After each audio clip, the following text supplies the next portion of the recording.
베드로전서 2장 9절 10절 말씀 우리 함께 봉독합니다. 그러나 여러분은 택하심을 받은 족속이요 왕과 같은 제사장들이요 거룩한 민족이요 하나님의 소유가 된 백성입니다. 그래서 여러분을 어둠에서 불러내어 자기의 놀라운 빛 가운데로 인도하신 분의 업적을 여러분이 선포하는 것입니다.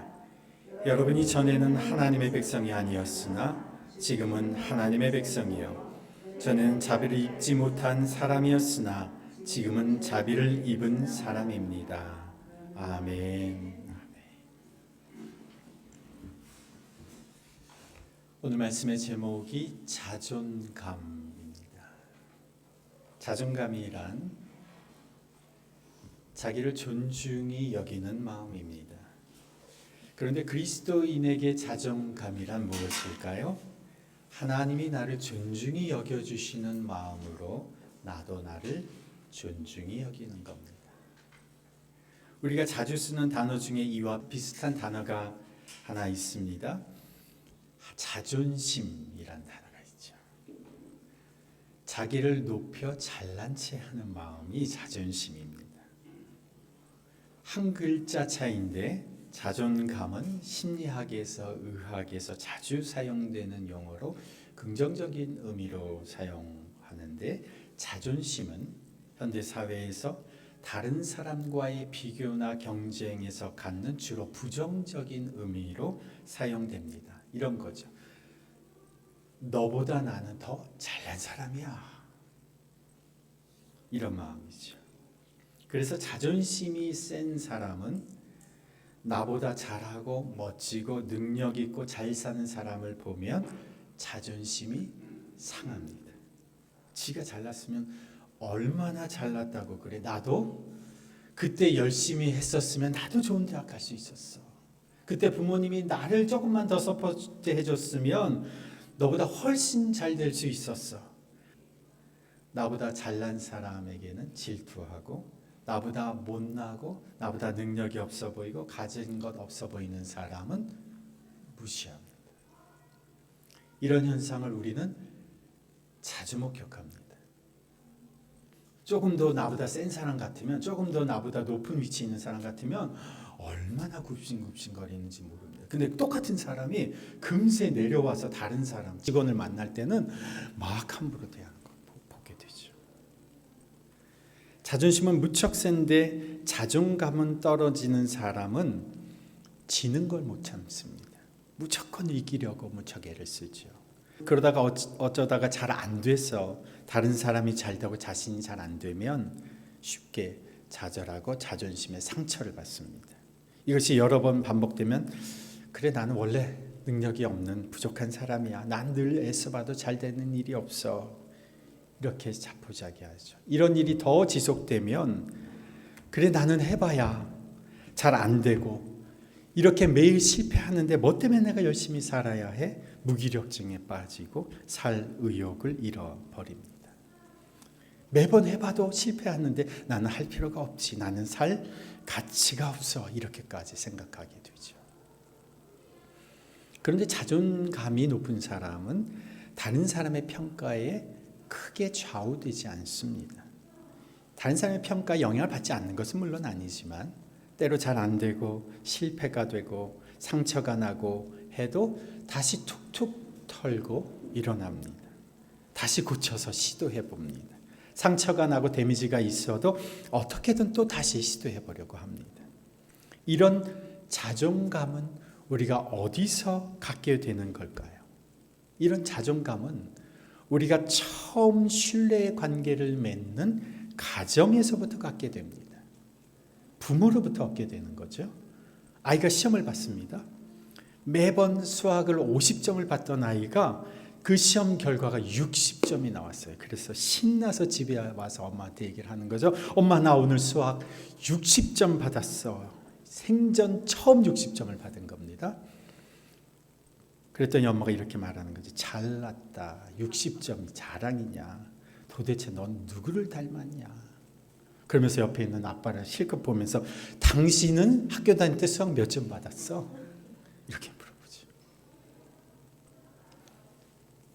열심히 공부하고 수능 시험을 봐서 서울에 있는 Y대 아주 명문대를 들어갔습니다. 부모님께 3년의 그 시간 동안 얼마나 열심히 노력을 했겠어요? 그리고 합격증을 가지고 부모님 앞에 보여드렸는데 부모님이 하시는 말씀이 우리 집안에 S대 아닌 사람은 너 한 사람밖에 없다. 다 최고의 학벌을 가진, 실제로 있었던 일이에요. 이 아이는 4년 내내 S대 못 들어가서 어쩔 수 없이 형편없는 학교를 다니는 사람으로 생활을 하게 되는 겁니다. 또 제가 아는 사람 중에는 S대를 나온 사람이 있습니다. 그런데 졸업하고 나서 친구와의 모든 관계를 다 단절했어요. 전혀 만나지를 않습니다. 왜냐? S대를 나왔는데 취직이 변변치 않게 된 겁니다. 그러니까 친구들 만나기를 꺼려합니다. 자기는 최고로 좋은 학교를 나왔으니 최고로 좋은 직장을 얻을 줄 알았는데 내세울 만한 변변한 직장이 안 된 겁니다. 자기가 최고의 직장 가기 전까지는 친구를 만날 수가 없는 거예요. 자존심은 센데 자존감이 낮기 때문에 그렇습니다. 근데 최근에 제가 어느 초등학교 부모님을 만났는데 말씀을 나누다가 전화가 왔어요.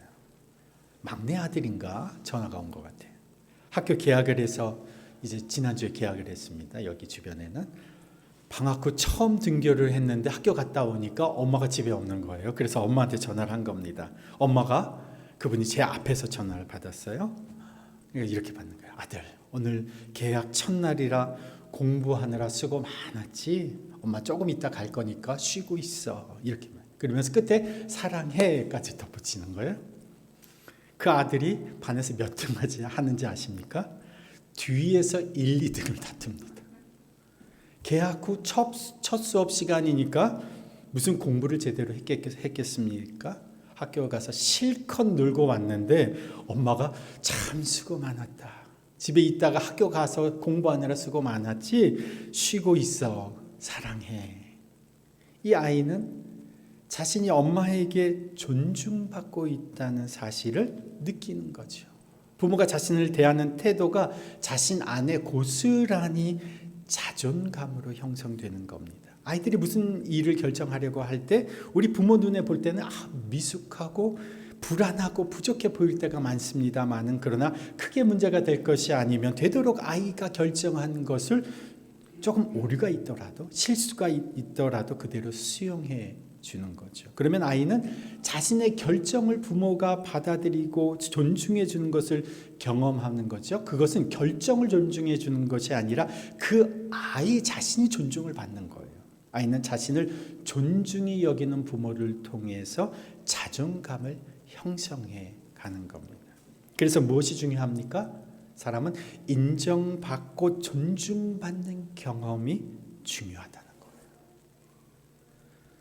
사람들이 조직이나 회사에서 불공정하다고 막 불평을 하는 경우가 참 많습니다. 나는 일을 이렇게 많이 하는데 우리 부서의 누구는 일을 요만큼 하고 똑같이 월급을 받는다. 이건 너무 불공정해요. 불평합니다. 왜 저 사람은 같은 부서에 같은 돈을 받고 일을 하는데 나만 이렇게 일을 해야 되지? 이건 불공평해 라고 말하는 경우가 있는데 사람들은 자기가 일을 많이 해서 억울해하는 것이 아니라 사실은 인정받지 못해서 억울한 겁니다. 나만 일을 많이 해서 속상한 것이 아니라 내가 일을 많이 했는데 그것을 인정받지 못하니까 그게 속상한 거예요. 그게 서운한 겁니다. 10년 넘게 조직을 위해서 일했는데 어느 순간 해직 통보를 받으면 자신이 일한 것이 아까운 것이 아니라 자신이 인정받지 못한 것이 마음에 쓰라린 겁니다. 자신의 수고가 아무것도 아니고 자기가 인정받지 못했다고 하는 그 사실에 대한 아픔이 큰 거죠.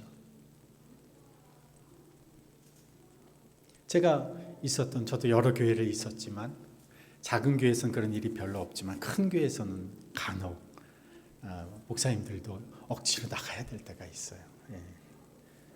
그럴 때 은혜롭게 잘 마무리하고 가면 참 좋은데 10년 넘게 이렇게 한 사역지에서 사역을 하다가 나갈 때 인정받지 못하고 나가는 경우가 간혹 생깁니다. 그러면 자존감이 그래도 높은 사람은 그것을 극복해내는데, 자존감이 크지 않은 사람은 자존심의 상처를 받고 은둔 집거를 하게 됩니다. 자존감이 높지 않은 사람이 또 한 가지 자주 생기는 현상이 뭐냐 하면 상처를 자주 받는다는 거예요. 상처를 자주 받아요. 다른 말로 하면 내 자신이 소중한 존재라고 하는 생각을 갖지 못하니까 그만큼 위축되어 있는 거예요. 사람이 위축되어 있으면 어떻게 됩니까? 다른 사람은 그런 의도로 말하지 않았는데 나한테는 그런 소리로 들리는 거예요. 내가 스스로 위축되어서 부정적인 생각을 하고 있으니까 세상이 다 나에 대해서 부정적인 이야기를 하는 것처럼 그렇게 들리는 겁니다. 사람들이 하는 이야기, 보통의 이야기들도 내가 위축되어 있으면 부정적으로 그렇게 들리는 겁니다. 왜 사람들이 나에 대해서만 이렇게 말하는 줄 모르겠어. 사실은 사람들이 그런 것이 아니고 내 스스로 위축돼서 내 자신에게 내가 스스로 그런 메시지를 보내고 있어요.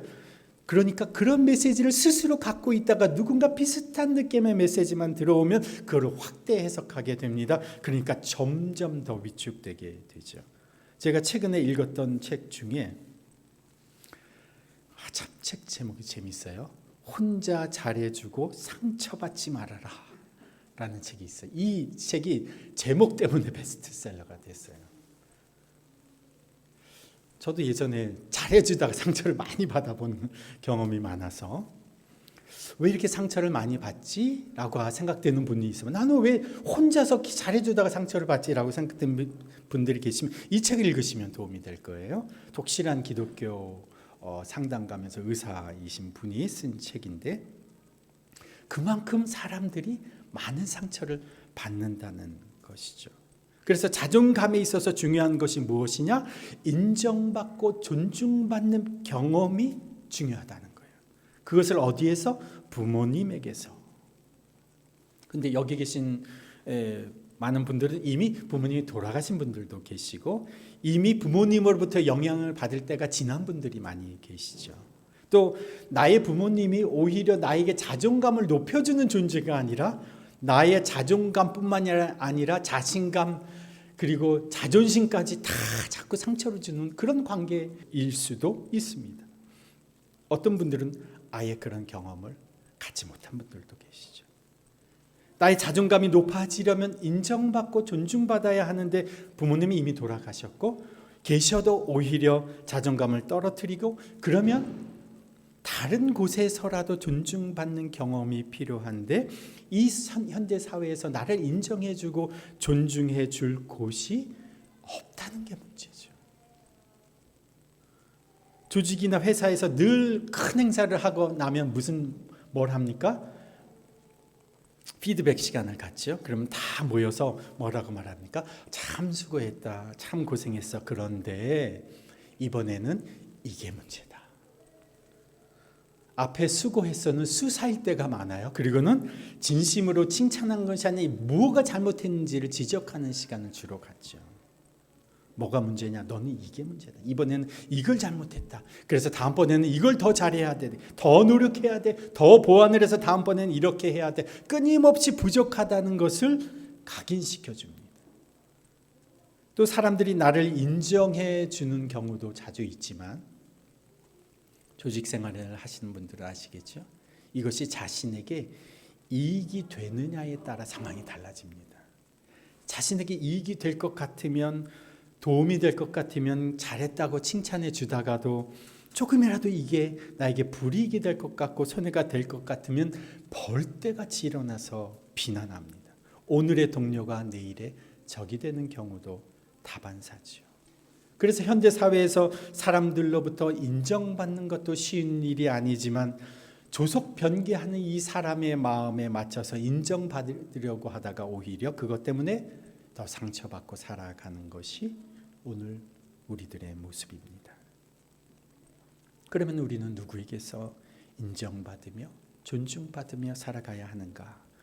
때로는 부모님에게서도 존중받지 못했던 우리 인생, 사람들과 안에는 경쟁만 하다가 비교만 당하고 그래서 제대로 존중받지 못했던 우리의 인생, 누가 존중해 주는가? 하나님이 나를 존중해 주신다는 거죠. 오늘 본문의 말씀을 다시 한번 보십시다. 베드로전서 2장 9절의 말씀 다시 한번 읽어봅니다. 그러나 여러분은 택하심을 받은 족속이요 왕과 같은 제사장들이요 거룩한 민족이요 하나님의 소유가 된 백성입니다. 그래서 여러분을 어둠에서 불러내어 자기의 놀라운 빛 가운데로 인도하신 분의 업적을 여러분이 선포하는 것입니다. 여러분이 전에는 하나님의 백성이 아니었으나 지금은 하나님의 백성이요 전에는 자비를 입지 못한 사람이었으나 지금은 자비를 입은 사람입니다. 지금 이 말씀이 나의 말씀처럼 다가오지 않을 것 같아서 제가 하나님이 나를 어떻게 대해 주시는가를 조금 더 느끼실 수 있도록 주어를 나는이라고 한번 바꿔서 읽어보겠습니다. 9절의 첫 번째 문장만 주어를 나는으로 바꿔서 다시 한번 읽어봅니다. 나는 택하심을 받은 족속이요 왕과 같은 제사장이요 거룩한 민족이요 하나님의 소유가 된 백성입니다. 10절 말씀도 내가로 한번 바꿔서 읽어봅니다. 내가 전에는 하나님의 백성이 아니었으나 지금은 하나님의 백성이요 전에는 자비를 입지 못한 사람이었으나 지금은 자비를 입은 사람입니다. 나는 하나님의 백성이다. 나는 하나님의 자비를 입은 사람이다. 지금 우리가 읽은 나는을 주어로 9절과 10절의 말씀을 우리가 읽어보았는데 이것을 제가 오늘의 언어로 바꿔봤어요. 본문의 문장을 그대로 오늘의 언어로 한번 바꿔봤어요. 한번 함께 읽어볼까요? 나는 선택받은 사람입니다. 나는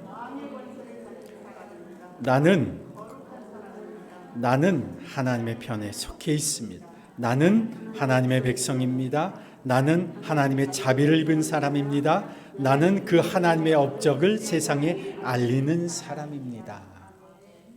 내가 그런 존재라. 하나님이 나를 이런 존재라고 불러주시고 인정해 주시는데 우리는 지금까지 어떤 세상에서 살았습니까? 야, 그런 게 어디 있어? 야, 네가 잘하면 얼마나 잘해? 이런 지적만 받고 살아왔죠. 그리고 이런 이야기를 하나님의 선언을 하나님의 인정을 받으면 사람들의 반응이 어떤지 아십니까? 야, 그런 게 어디 있어? 말은 사은품이라고 하는데 나중에 보면 이렇게 저렇게 다 돈 뜯어가는 그런 거 아니야? 처음에는 엄청 좋은 것이라고 광고하고 파는데 사고 보면 아무 필요도 없는 것을 사게 되었는데 그렇게 속고만 살았던 우리의 인생 겉보장은 그럴듯한데 속 내용은 전혀 다를지 몰라. 속은 또 다른 거야. 사람들이 이렇게 속고 살아왔죠. 믿지 못한 세상 속에서 살다 보니까 하나님이 말씀하셔도 사람이 믿지 않아요. 아이, 그런 게 어디 있어? 세상에 공짜가 어디 있어? 그래서 하나님 하신 일이 무엇입니까? 하나님에게 용납받는 존재, 인정받는 존재, 하나님의 백성, 하나님에게 속한 사람으로 우리를 받아주시기 위해서 하나님께서 값을 지불하셨다는 거예요. 제가 이렇게 텔레비전 이렇게 보다 보면 가끔씩 이렇게 명품 가방 이런 얘기가 나와요. 여자들이 명품 가방 하나 받는 게 소원이다 이런 얘기를 이렇게 듣게 되면 제가 그래서 하루는 명품 가방이 얼마나 하나? 내 아내한테도 하나 해줄까? 명품 가방이 얼마나 하지? 제가 C사의 명품 가방이 얼마든지 제가 인터넷에 한번 찾아보니까 제일 싼 것이 여기 찾아본 분 계시죠? 알고 계신 분들도 계시죠? 네.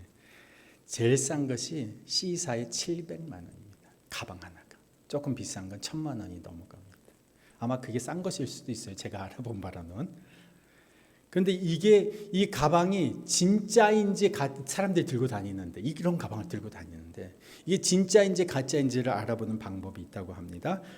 비가 오는 날 이 가방을 어떻게 들고 가는지 보면 진짜인지 가짜인지 알 수 있대요. 진품은 비가 오면 가슴 품에 품고 간대요. 젖을까 봐. 근데 모조품은 비가 오면 머리 좀 덜 맞으라고 머리에다가 이렇게 쓰고 간답니다. 속고 하고만 살아온 우리 인간에게 하나님이 여자분들에게는 명품 가방 하나, 남자분들에게는 명품이 뭐 별로 소용이 없으니까 최신형 자동차 한 대를 선물로 해주셨습니다. 근데 가격이 얼마일까요? 가격 가방 한 1,000만 원, 자동차는 한 5천만 원. 그러면 여러분은 그 가방 들고 다니면서 그 차 운전하고 다니면서 뭐라고 생각하겠어요? 사람들한테 뭐라고 얘기하겠어요? 이야, 우리 하나님 멋지시다. 이거 우리 하나님이 사주신 거야. 자랑하며 다니시지 않겠습니까? 하나님이 주시는 선물의 목록입니다. 너는 내가 선택한 사람이다. 너에게 왕의 권세를 준다. 너는 내게 속한 거룩한 자다. 너는 내 편에 속해 있다. 너는 내 백성이다. 내가 너에게 필요한 것을 자비로 베풀어 준다. 그런데 그 가격이 얼마인데요? 내 아들의 목숨이 치러졌다. 너에게 주는 선물, 내 아들의 목숨이 그 값으로 치러졌다. 내가 하나님에게 용납되는 존재로, 내가 하나님에게 존중받는 존재로 여겨지기 위해서 치러진 가격이 예수님의 생명이라는 거죠. 우리를 하나님 나라 백성으로 삼는 비용으로 하나님의 피값이 십자가에서 치러졌습니다. 죄로 더러워진 우리 인생을 거룩한 백성으로 삼아주시기 위해서 예수님의 그 피가 십자가에서 뿌려졌습니다. 하나님과 화해 비용으로 예수님의 생명이 십자가에서 치러진 것이지요. 부모님에게서 인정받지 못하고 존중받지 못하고 자존감이 형편없던 우리의 인생이 끊임없이 경쟁하느라고 늘 지적질 당하면서 자존감이 바닥으로 떨어진 우리의 인생이 현대사회 속에서 언제라도 대체 가능한 부속품처럼 그렇게 여겨지던 우리의 인생이 하나님에게 용납되어졌습니다. 하나님에게서 우리의 인생이 존중받게 되었습니다. 뭐라고 인정해 주십니까? 너는 내 사람이다. 너는 내 소유다. 내가 너를 책임진다. 너는 거룩하다. 너는 왕의 권세를 지닌 왕의 자녀다. 너를 하찮게 여기던 사람들로 받았던 그 모든 이전의 경험과 아픔은 잊어도 좋다. 너는 새로운 피조물이다. 이전 것은 지나갔다. 너는 새 피조물이다. 내가 너를 선택했다. 너는 내 백성이다. 내가 내 아들 예수의 핏값을 치르고 얻어낸 너는 나의 소중한 존재이다. 하나님이 나를 그렇게 인정해 주십니다. 버림받고 지적당하고 아파했던 그 모든 과거의 아픔과 상처를 덮고도 남을 만큼 하나님의 인정과 용납이 우리에게 주어졌습니다. 이것을 이사야서 43장 18절에 너희는 지나간 일을 기억하려고 하지 말며 옛 일을 생각하지 말아라. 이제 내가 새 일을 하려고 한다. 이 일이 이미 드러나고 있는데 너희가 그것을 알지 못하겠느냐? 내가 광야의 길을 내겠으며 사막에 강을 내겠다.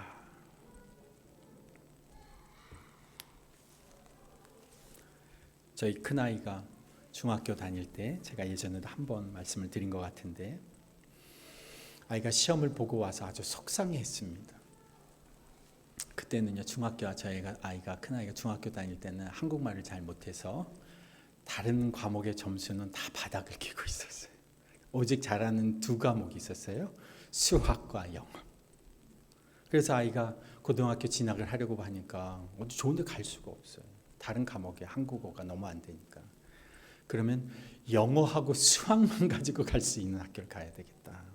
근데 아이가 속상해서 온 거예요. 아빠, 내가 시험을 잘 봤는데 이 문제를 선생님이 틀렸다고 하는 거예요. 영어 문제.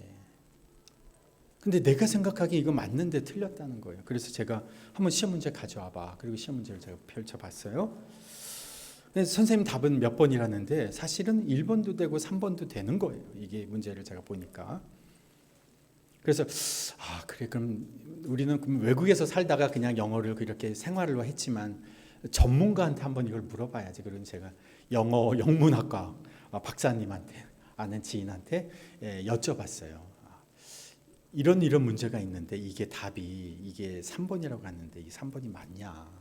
문제가 오류가 있는 건 아니냐? 이 복수 대답이 정답이 되는 건 아니냐 여쭤봤더니 이건 복수 정답이 가능하다는 거예요.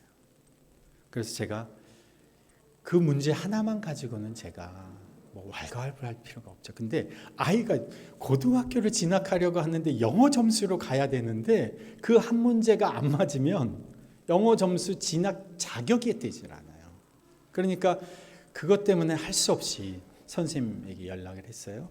선생님, 저희가 이런 해서 저희가 이 문제 선생님의 자존심을 건드리거나 선생님의 권위를 저희가 하는 게 아니라 아이가 이렇게 해서 얘는 영어 수학으로만 학교를 진학해야 되는데 이 문제가 거기에 관건이 걸려 있다. 근데 이 문제를 보니까 이런 부분이 있어서 저희가 전문가의 자문도 얻었고 이거는 복수 항목을 해주시는 게 맞을 것 같다. 이렇게 정중하게 말씀을 드렸는데 선생님 아마 좀 자존심이 상하셨나 봐요. 우리가 외국에서 와서 막 이렇게 하니까. 그래서 안 된다는 거예요.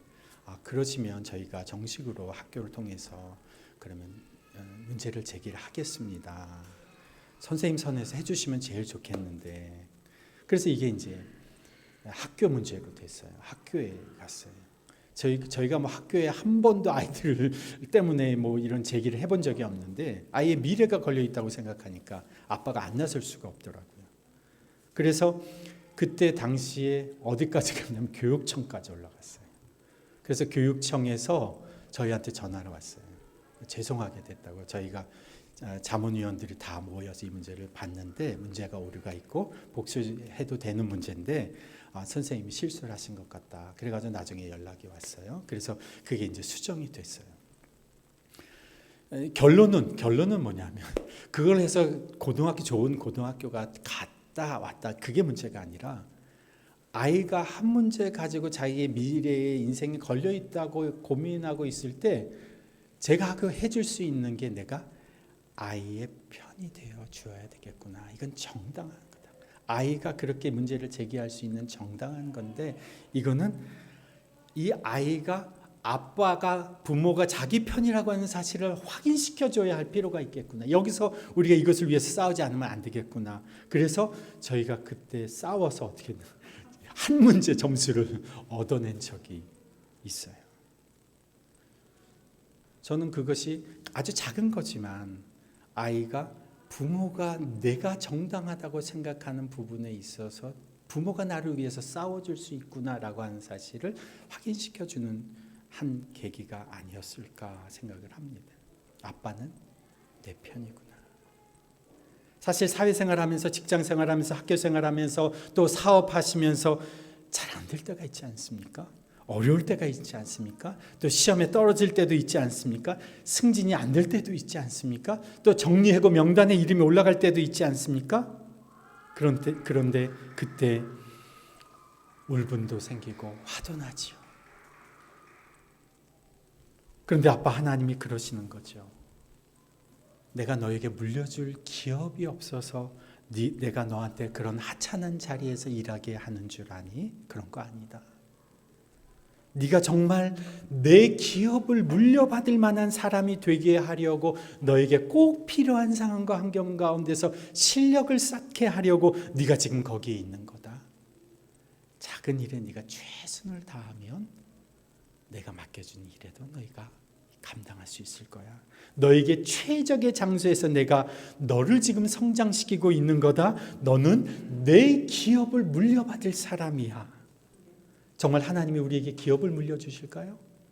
로마서 8장 17절에 우리가 그리스도와 함께 영광을 받으려고 그와 함께 고난을 받으면 우리는 하나님이 정하신 상속자여 그리스도와 더불어 공동 상속자입니다. 하나님이 가지신 기업, 하나님의 소유, 하나님의 재산 누구한테 물려주십니까? 상속자인 나에게. 누구와 함께? 예수와 함께 공동 상속자다. 내가 내 기업을 너에게 상속해 줄 것인다. 그런데 이거 너만 알고 있어야 돼. 아직 세상에 알리면 안 돼. 에베소서 3장 6절이 이렇게 말합니다. 이것은 비밀인데, 비밀의 내용인즉 이방 사람들이 복음을 통하여 그리스도 예수 안에서 유대 사람들과 공동 상속자가 되고 함께 한 몸이 되어 약속을 함께 가지는 자가 되는 것입니다. 이거 비밀인데 너희들 상속자가 되는 거다. 아직 알리지 마. 이렇게 말하는 거예요. 우리가 예수 그리스도의 피값으로 하나님에게 용납된 존재, 하나님에게 인정받는 존재라는 사실을 우리가 일부러 기억하면 우리의 자존감은 올라갈 수밖에 없습니다. 자존감이 높아지면 웬만큼 사람들이 나에 대해서 공격해도 끄떡하지 않아요. 히브리서 11장 36절에 이런 말씀이 있어요. 어떤 사람들이, 그리스도인들이 받는 고통이에요. 어떤 이들은 조롱과 채찍질뿐 아니라 결박과 옥에 갇히는 시련도 받았으며 돌로 치는 것과 톱으로 켜는 것과 시험과 칼로 죽임을 당하고 양과 염소의 가죽을 입고 유리하여 궁핍과 환난과 학대를 받았다. 그런 고난을 겪었다네, 그리스도인들이. 그런데 끝에 뭐라고 돼 있냐? 이런 사람은 세상에 감당하지 못하느니라. 세상에 감당하지 못한다. 이 말은 웬만한 세상의 공격에서도 끄떡하지 않는다. 그리스도께서, 하나님께서 우리를 인정해 주시는 그 자존감으로 우리가 충만해지면 세상이 웬만큼 공격해도 끄떡하지 않는다는 거예요. 결국 그리스도의 자존감은 하나님이 나를 바라보시는 대로 내가 나를 바라보는 겁니다. 그리스도인의 자존감은 하나님이 나를 용납해 주시는 대로 나도 내 자신을 용납하는 겁니다. 그리스도인의 자존감은 하나님이 나를 용서해 주신 것처럼 나도 나를 용서하는 겁니다. 내가 가진 것에 의해서가 아니라, 내가 이룬 무엇인가에 의해서가 아니라, 내가 행한 어떤 일에 의해서가 아니라 예수의 피값을 치르면서 내 인생을 용납해 주신 하나님의 그 내 인생에 대한 존중을 받아들이는 것, 이것에서부터 그리스도인의 제대로 된 삶은 시작되는 겁니다. 이사야서 43장 1절의 말씀 함께 읽어봅니다. 야곱아, 너를 창조하신 주님께서 말씀하신다. 이스라엘아, 너를 지으신 주님께서 말씀하신다. 내가 너를 속량하였으니 두려워하지 말아라. 내가 너를 지명하여 불렀으니 너는 나의 것이다. 여기서 야곱과 이스라엘은, 하나님께서 야곱의 이름을 이스라엘로 바꿔주셨어요. 이스라엘이라고 하는 선택된 민족, 내 백성이라는 뜻이죠. 이 내 백성, 하나님의 자녀된 사람은 여기 야곱과 이스라엘의 그 호칭에다가 자기 이름을 넣으시면 돼요. 자기 이름을 이 가로 안에다가 넣어서 다시 한번 읽어봅니다. 창조하신 주님께서 말씀하신다. 신년아, 너를 지으신 주님께서 말씀하신다. 내가 너를 속량하였으니 두려워하지 말아라. 내가 너를 지명하여 불렀으니 너는 나의 것이다. 지명하여, 여러분의 이름을 지명하여 너를 불렀나니 너는 내 것이다. 때로 사람들에게 거절당하고, 때로 사람들에게 인정받지 못하고, 사랑하는 가족에게서, 부모님에게서 혹은 자식에게서조차 상처받고 존경받지 못해도 내가 너를 인정한다.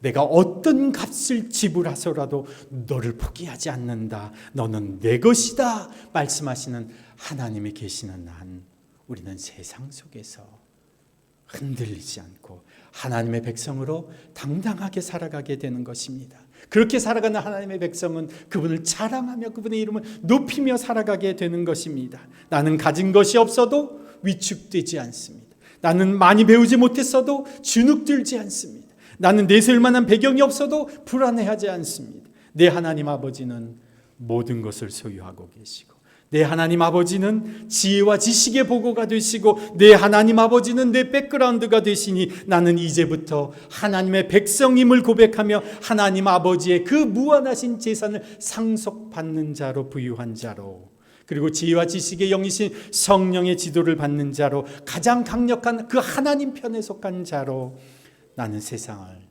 다스리며 통치하며 살게 되는 것입니다. 이번 한 주간 하나님께서 나를 존중해 주시는 그대로 내가 나를 존중하고, 하나님께서 내게 말씀하시는 대로 그렇게 살아가는 한 주간 되시기를 축복합니다. 하나님 아버지, 용납받지 못하고 인정받지 못하며 살아올 때가 참 많았습니다. 가족에게서도 부모에게서도 그리고 자식에게마저도 존중받지 못하고 상처받고 상처 주며 살아왔던 저희들의 인생입니다. 늘 지적받으며 인정받지 못하며 살다 보니 우리 인생도 얼마나 위축되어 살아왔는지 모릅니다. 경쟁하며 살다 보니 내가 한 일이, 내가 이룬 성과가 내가 가지고 있는 그것이 나인 줄 알고 살아왔습니다. 나를 창조하신 그 하나님 앞에 우리의 인생이 이제 서 있습니다. 주님 앞에 나를 치장하던 그 모든 것들을 다 벗어버리고 밝아 벗은 모습으로 주님 앞에 서 있어도 주님은 나를 용납해 주십니다. 주님은 나를 인정해 주십니다. 나를 그 십자가의 예수의 피로 씻어 주시고 너는 내 사람이다. 너는 내 소유이다. 이제 내가 너를 책임진다. 너는 내 백성이다. 너는 내 아들 예수의 목숨값을 치르고 낸 나의 소중한 존재이다. 이렇게 받아주시는 주님의 은혜에 감사드립니다. 이제 주님이 나를 바라보시는 눈으로 나를 보게 해 주옵소서. 주님이 나를 존중해 주시는 그 마음으로 내 자신을 대하게 하옵소서. 주님이 약속해 주신 대로 나도 나를 대하게 해 주십시오. 그리하여 오늘도 주께서 새 일을 행하시는 주님의 거대한 역사에 우리 인생도 참여케 해 주옵소서. 이제 주님 안에서의 새로운 인생으로, 새로운 여정으로 걸어가게 하여 주옵소서. 이제는 우리를 위해 생명을 치르신 주 예수 그리스도의 은혜와 우리를 용납하시고 존중해 주시고 인정해 주시는 하나님 아버지의 그 무한하신 사랑과 우리 가운데서 역사하시는 성령 하나님의 역사하심과 교통하심이 주님의 시선과 마음으로 우리 자신을 존중히 여기며 이제 세상으로 나아가는 주님의 백성들 위에, 그 가정과 일터 위에, 주의 몸된 교회 공동체 위에 이제로부터 영원토록 함께 하시기를 간절히 축원하옵나이다. 아멘.